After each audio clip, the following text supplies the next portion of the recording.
Hello, pasta is not bad for you. It's not a nutritional nightmare like many people think, but the way it's cooked in America does make it a nutritional nightmare many times.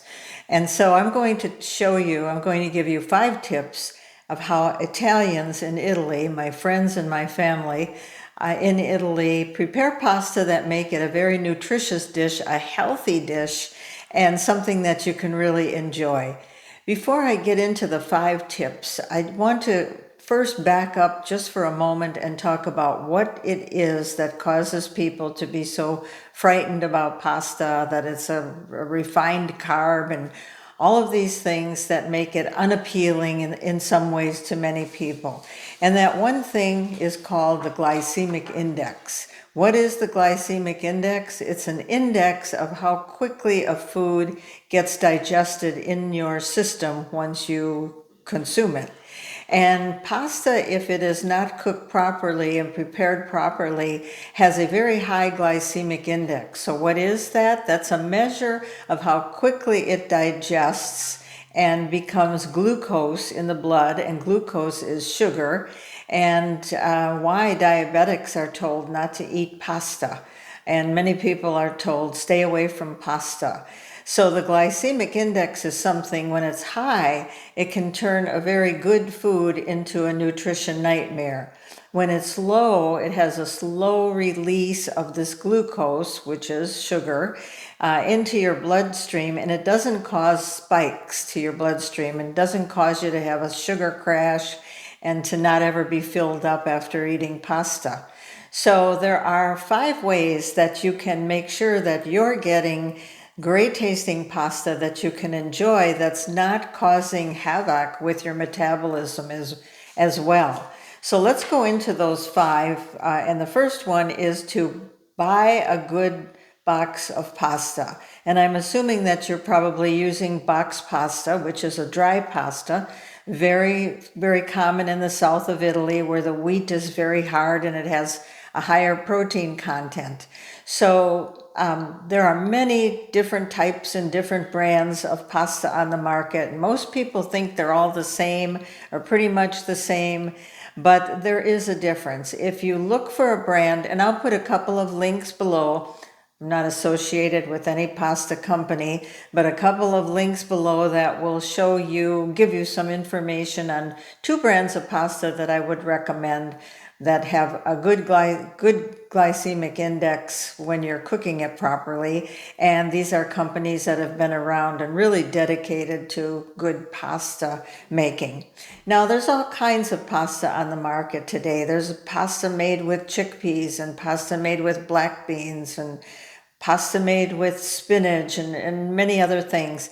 I've tried many of them, but I do stick to the wheat pasta that is made a high quality pasta that you can cook and enjoy. So it's up to you what you would like to try, but it's very important to look for a brand that has been around a while and that has a good protein content in it. Okay, so once you have a good box of pasta, the next thing you want to do is you want to cook it al dente. And now we go back to the glycemic index of eating pasta. So cooking al dente, well, first of all, al dente means to the tooth in Italian.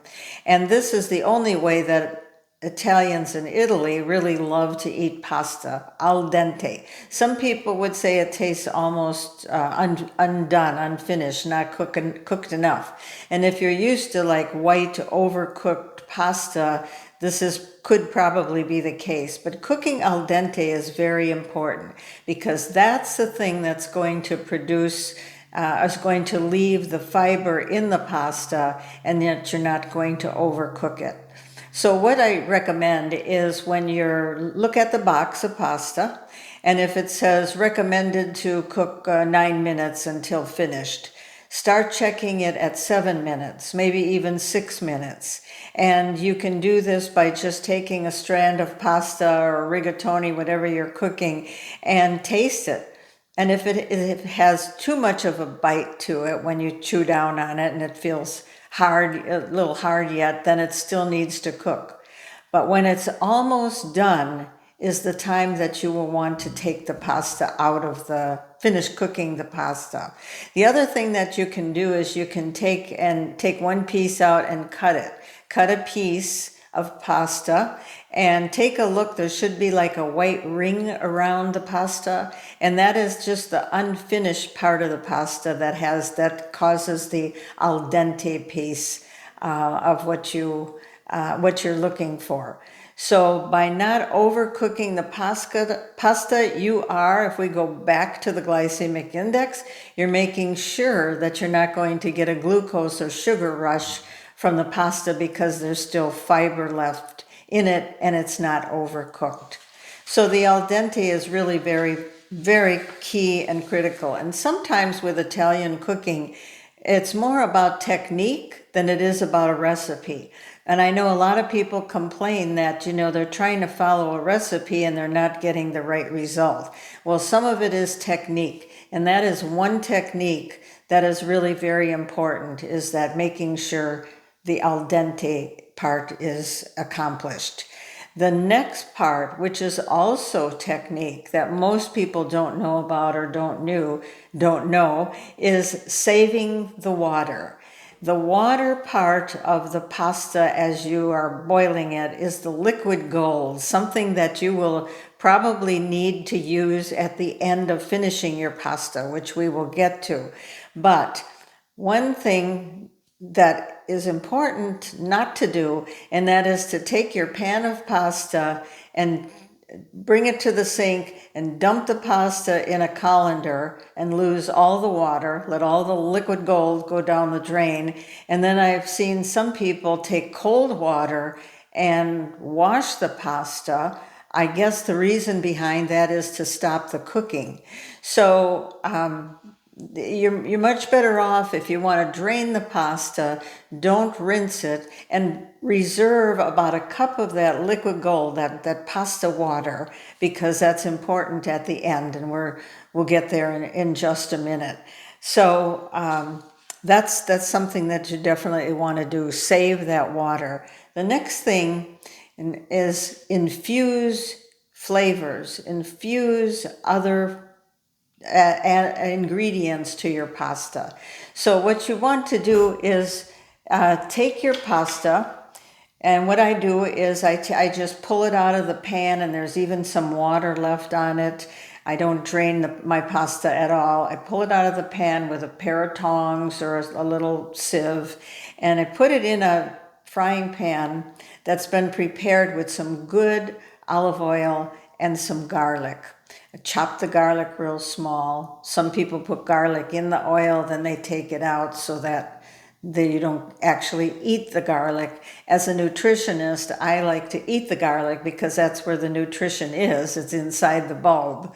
Anyhow, you want to maybe just lightly saute that. Take the pasta out of the water, put it in this pan of beautiful high-polyphenol olive oil. I'll put another link for where you can find this good olive oil, and toss it together. And then there's many, many things that you can do with that pasta. And it's not serving one big bowl of just pasta noodles. What you would be able to do at this point is take some asparagus tips that have been steamed, toss that with the pasta. Take some grilled peppers, red, yellow, orange peppers, keep it nice and colorful, strips of peppers, and toss that together. If your pasta and vegetable dish is starting to look a little bit dry, put a little of that pasta water in and see how nice and creamy and delicious this pan of pasta becomes. I'm getting excited even just talking about it and thinking about it. There are so many things to do with pasta. I guess maybe I'll make another video about that part of it. But those are a couple of ideas. You can toss shrimp with it if you would like. And now you have a pasta that is al dente. It hasn't been overcooked. It hasn't been drained and rinsed. And it has a texture on this pasta that's going to hold whatever else you put into it. And then the last step is to portion it out. 1 pound of pasta should last should be able to serve 4 to 6 people easily because there's so much else in the pasta. So 1 pound of pasta goes a long way when you make it like this. And this is called Primo Piatti. It's a first course. And that's the way Italians in Italy eat pasta. I think Americans think of Italians sitting down at the table with this big bowl of pasta in front of them and just having that for dinner. No, they have small portion. It's a first course. After that will come other vegetables and whatever their meat, whatever they're going to make with it. But you want to portion it out so that you get a nice smaller bowl of pasta that's full of flavors that have been infused with this great polyphenol olive oil, with these great vegetables. It's colorful. Toss it with some good pecorino, sheep milk cheese, and you have something that's not nutritional nightmare at all. Something that's delicious and very, very good for you. I hope this is helpful. If you are a subscriber, thank you for stopping by. And if you aren't, please subscribe. And I would love to be able to send you more good information about all kinds of things with Italian longevity. Thanks again.